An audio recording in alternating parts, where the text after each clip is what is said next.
வணக்கம். நெருப்பு தமிழன். 2012க்கு பிறகு விராட் கோலி ரஞ்சி டிராஃபி விளையாடவே இல்லை. இன்றைக்கி 2025 ஆகிடுச்சு. ஏன் விளையாடுறதில்ல அப்படின்னா, அவர் பெரிய பிளேயர் ஆகிட்டார்.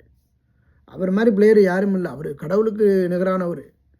அவர் தான் கிரிக்கெட்டை கண்டுபிடிச்சாரு, அவர் தான் பேட்டை கண்டுபிடிச்சாரு, அவர் தான் பந்தை கண்டுபிடிச்சாரு.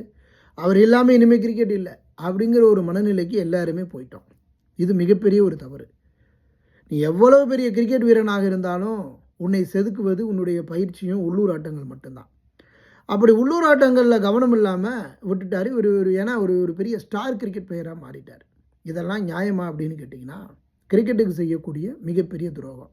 போராட்டங்களுக்கெல்லாம் விளையாட போகிறவங்களுக்கெல்லாம் பொண்டாட்டியை கூட்டிகிட்டு போகிறது, அங்கே போய் முத்தத்தை கொடுத்துக்கிறது, இப்படிப்பட்ட வேலைகள்லாம் செஞ்சால் அப்புறம் விளையாட்டில் சர்க்கிள் வராமல் என்ன வரும்? எல்லாமே வரத்தான் செய்யும். விளையாட்டு ஒரு நாட்டுக்காக விளையாடும்போது விளையாட்டாக இருக்கணும்.